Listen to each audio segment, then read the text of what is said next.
Saúde, amada igreja, com a paz, nosso Senhor e Salvador Jesus Cristo. Irmãos, abra a Bíblia no livro de Atos dos Apóstolos.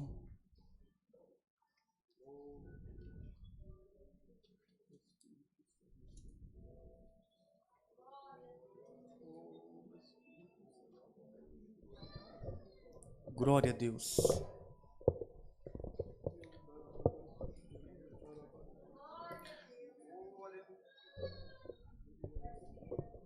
Capítulo de número 11.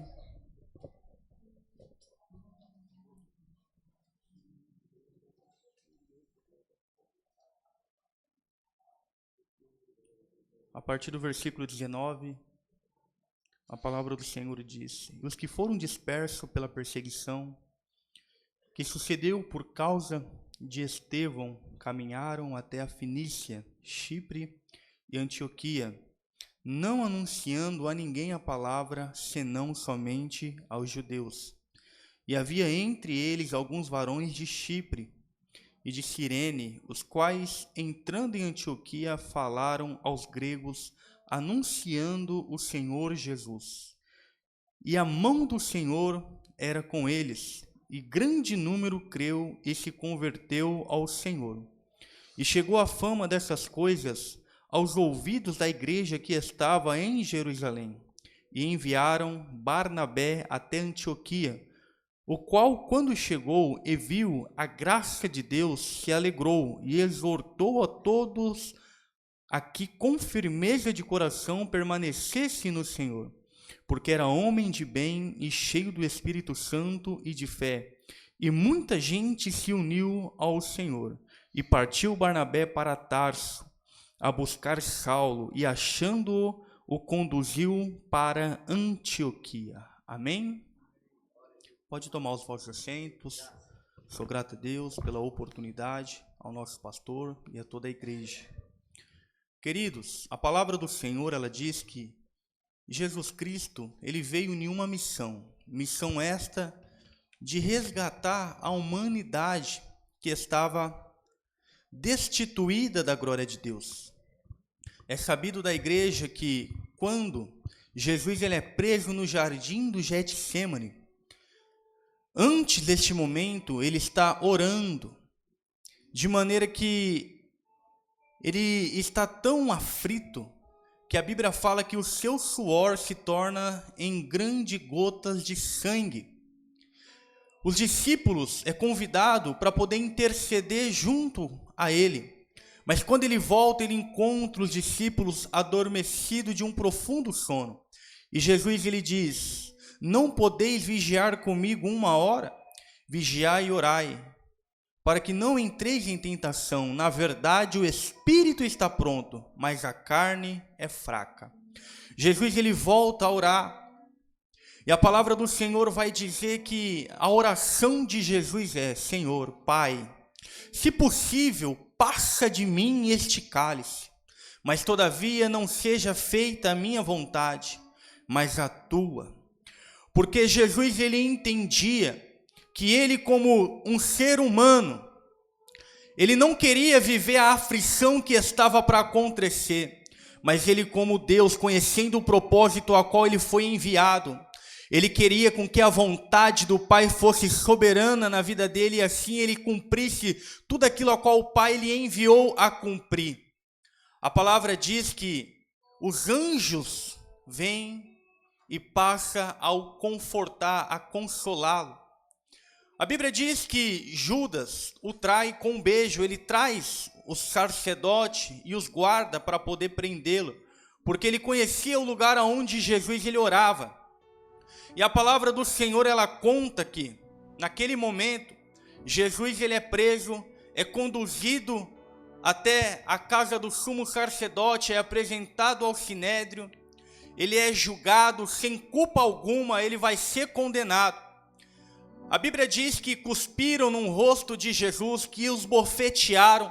A Bíblia vai dizer que ele vai tomar uma quarentena de chibatadas menos umas, e ele vai ficar com o seu corpo totalmente dilacerado. A Bíblia vai dizer que pela via dolorosa ele é levado ao Calvário, o lugar da caveira, para poder ser crucificado.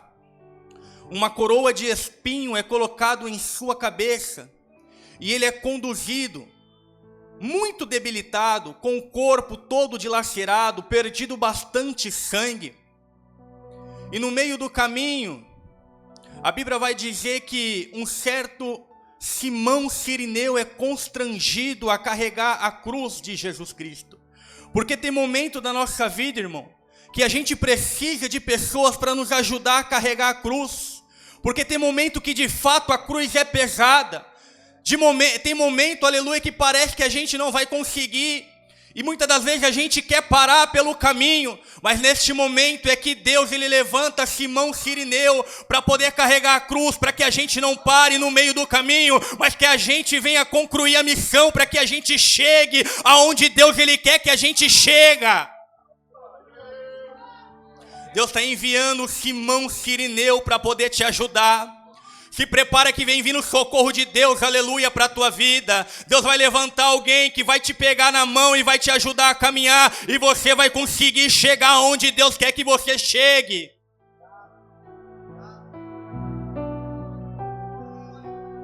A palavra do Senhor, ela conta que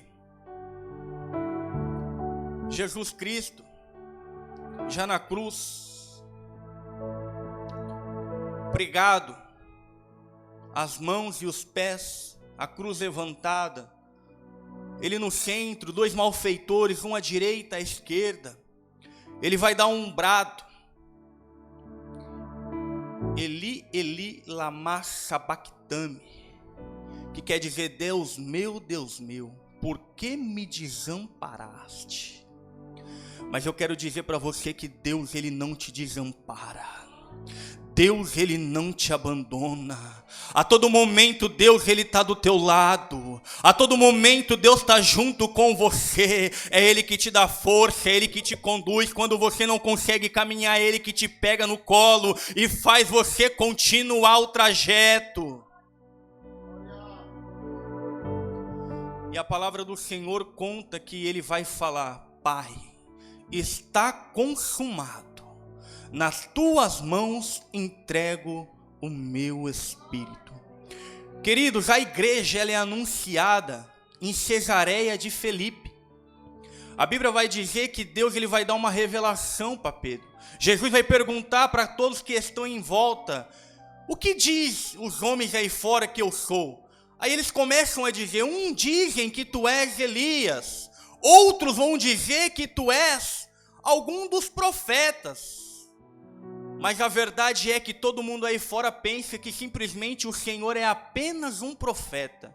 E para vocês, quem que eu sou? Aí Deus revela para Pedro, Pedro toma a palavra e vai falar: eis que tu és o Cristo. Tu és aquele que Deus enviou. E Jesus vai dizer: bem-aventurado é tu, Simão Barjonas, porque não foi carne nem sangue que te revelou, mas o Pai que estás no céu. Eis que tu és pedra.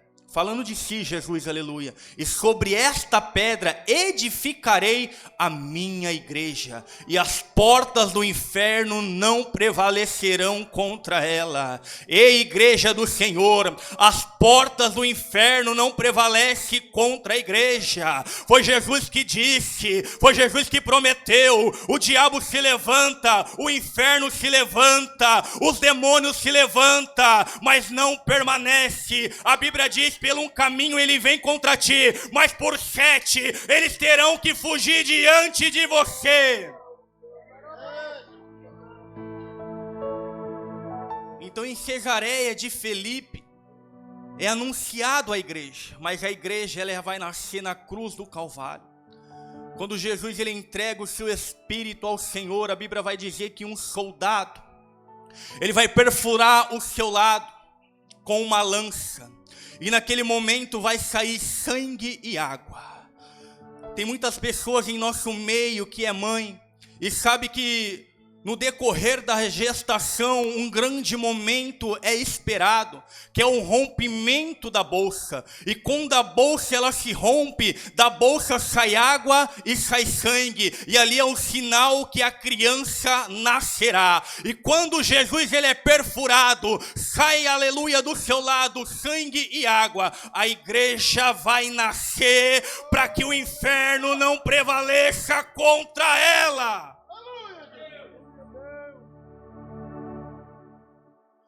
A Bíblia conta que no dia de Pentecoste estavam todos reunidos e de repente ouviu-se do céu um som veemente e impetuoso e foram vistas como línguas repartidas, como línguas de fogo. E a casa foi cheia e cada um falava em outras línguas conforme o Espírito Santo lhes concedia que falasse. Naquele momento Jesus ele batiza a igreja com o Espírito Santo. Ele enche os crentes de poder, de autoridade, porque Jesus ele havia dito: e ficais em Jerusalém até que do alto sejais revestido de poder. E após o revestimento, Senhor, aí você vai ser testemunha em Jerusalém, na Judéia e em Samaria e até os confins da terra. E se cumpre a palavra do Senhor, a igreja é revestida de poder. Pedro ele vai pregar o teu primeiro sermão. E após a ministração, 3.000 almas aceitam Jesus. A igreja começa a crescer, se expandir. Perseguição também começa a vir.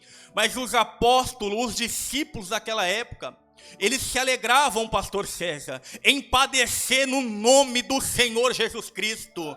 Porque a Bíblia vai dizer, aleluia, que após a cura de um coxo de nascença na porta do templo chamada Formosa, aleluia, eles vão ser levados para poder ser questionado, e a Bíblia vai dizer que após esse episódio eles vão ser açoitados, após ele ser libertado da prisão, eles vão ser açoitados, mas quando eles saem, eles começaram a se regozijar, eles começaram a se alegrar, eles começaram, aleluia, a ficar felizes. Mas por que vocês estão felizes? Por que vocês estão alegres? Vocês acabaram de ser chicoteados. É porque a gente se alegra em padecer no nome do Senhor Jesus Cristo, porque a verdadeira igreja se alegra em sofrer no nome do Senhor. Aí a Bíblia conta que começa a ter contenda entre os gregos e os judeus por causa das viúvas. E é constituído os diáconos para que pudessem servir a mesa. E a Bíblia vai dizer que alguns homens foram escolhidos, dentre eles Estevão, que se destacou. E a Bíblia vai dizer que Estevão ele vai ser o primeiro mártir da igreja. Ele vai ser apedrejado até a morte. E a Bíblia fala que as suas vestes é depositada nos pés de um homem chamado Saulo. Saulo é um perseguidor da igreja, alguém que tinha autoridade dos judeus, do sinédrio, das autoridades da época, como sumo sacerdote, para poder perseguir os cristãos, que naquela época era conhecida como o caminho, simplesmente visto como uma seita. Mas eu quero dizer para você, aleluia, que havia um conselho, o conselho de Gamaliel, e o conselho era: não façamos nada com este povo, porque se não for de Deus, se desfará, mas se for de Deus, a gente se pega lutando contra o próprio Deus. Quando você está no propósito, quando você está na direção e se levanta opositores para bater de frente, querendo fazer você parar, fique em paz, descansa o teu coração, que não estão combatendo contra você, estão combatendo contra o próprio Deus, porque Deus deu a direção, foi Deus que deu a visão, foi Deus que mostrou o caminho, foi Deus que deu o propósito. E se levantam opositores, estão combatendo contra Deus, porque Deus te justifica. E a Bíblia conta que após esse episódio, uma grande perseguição acontece com a igreja, de maneira que os discípulos é disperso, somente os apóstolos ficam em Jerusalém.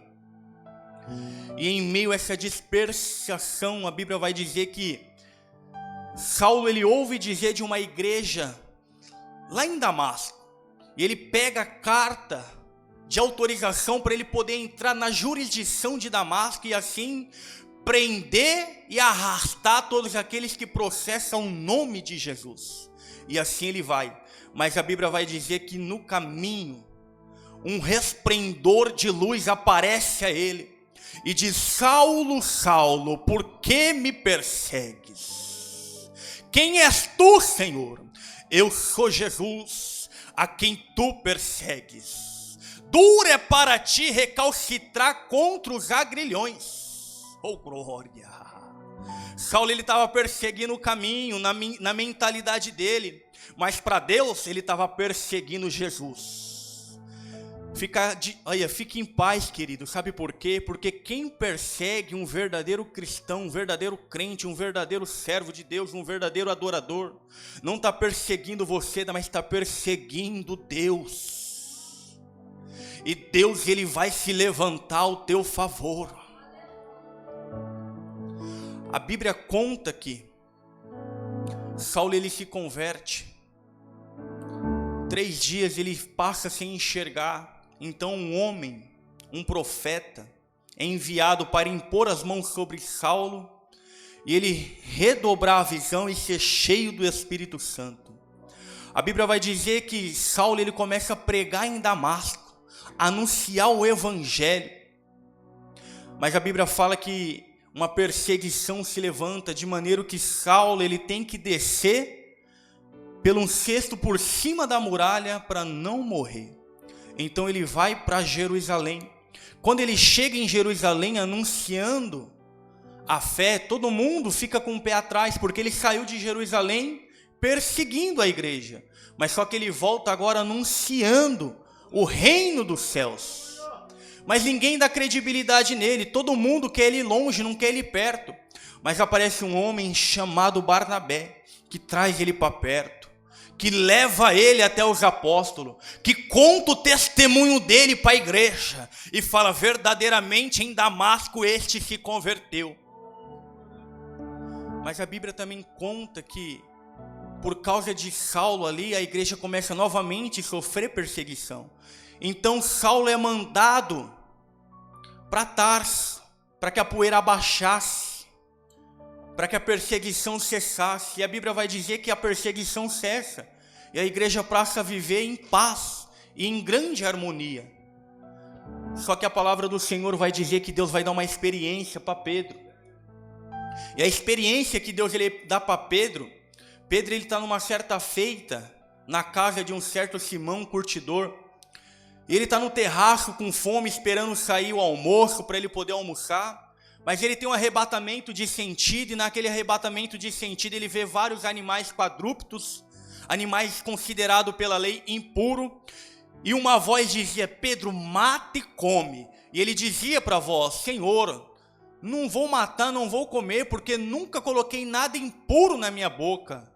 E isto acontece por 3 vezes, e como um lençol aquilo se enrolou e desapareceu. E ele ficou pensando o que era aquilo. Só que Deus, ele já tinha visitado um homem chamado Cornélio, centurião da corte chamada, aleluia, italiana.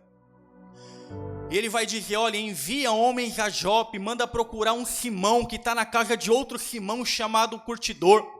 E manda ele vir, porque ele te falará coisas que te salvará. Então ele envia pessoas até Jope. E a Bíblia vai dizer que Deus fala para Pedro: olha, tem 3 homens te procurando, vai com eles sem nada duvidar.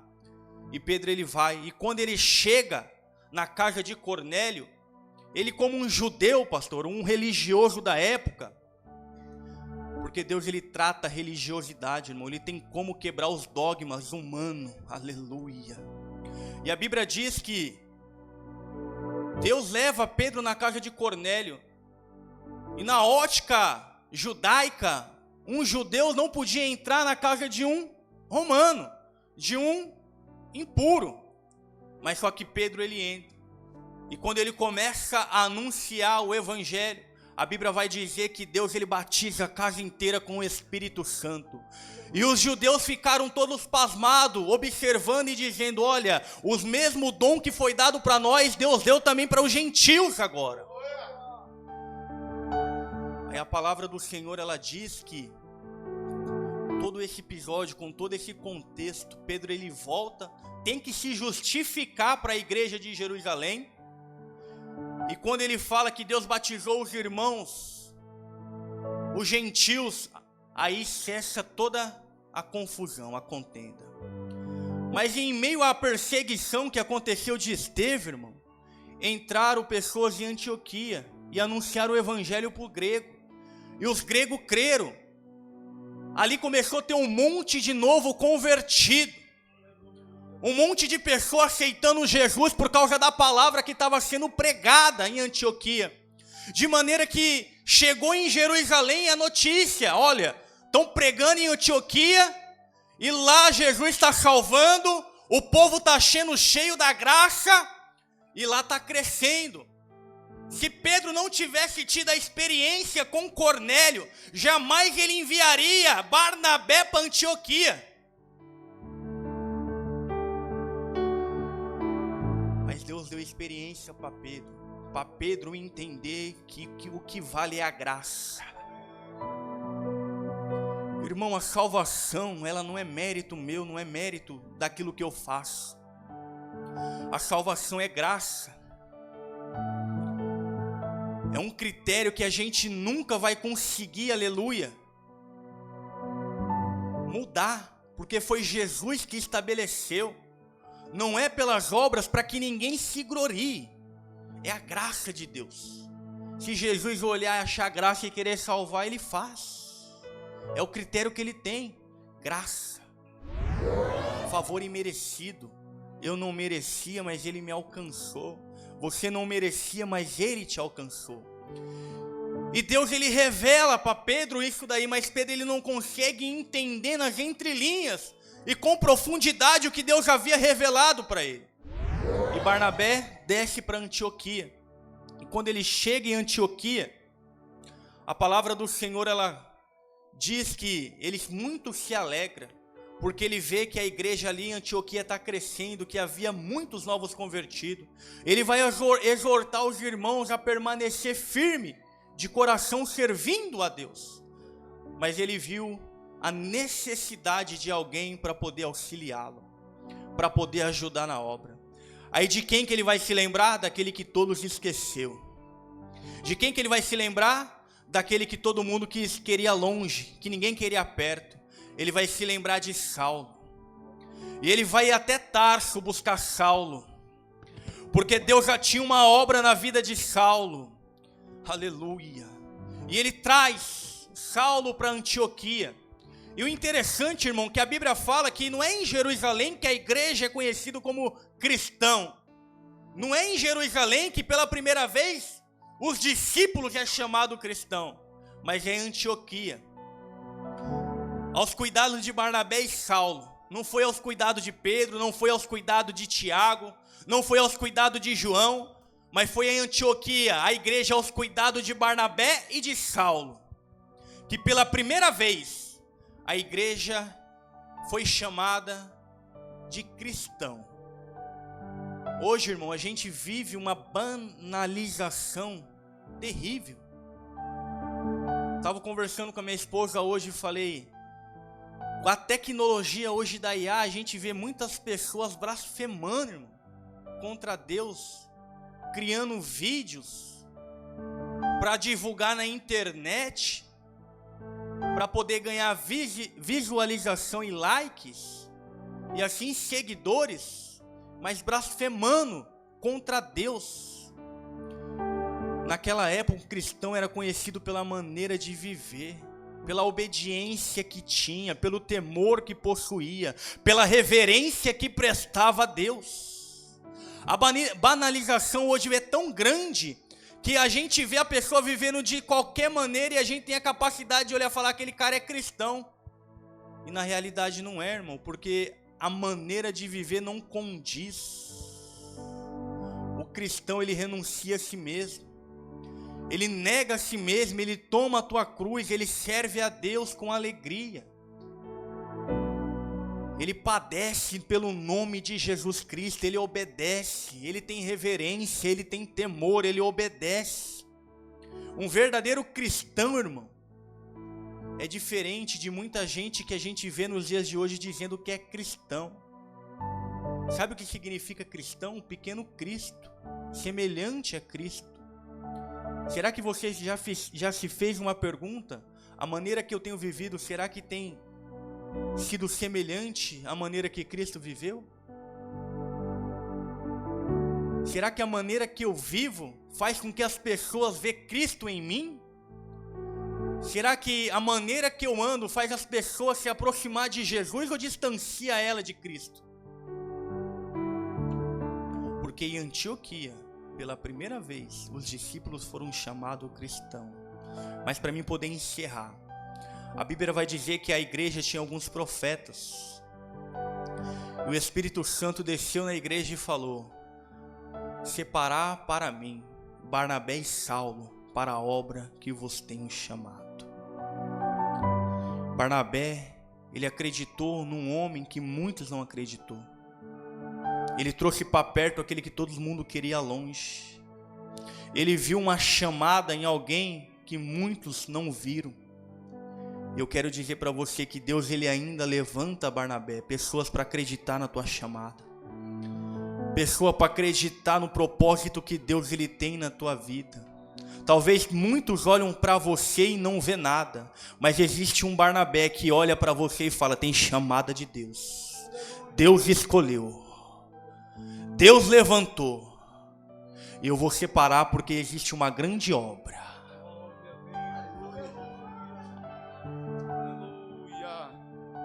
Receba esta palavra, meu irmão, em nome de Jesus. Deus é maravilhoso. Meus irmãos, nós estamos correndo por causa do tempo. Eu quero louvar a Deus por tudo que Deus tem feito no nosso meio. Tem irmãs que ainda não passou aí para quem quiser contribuir.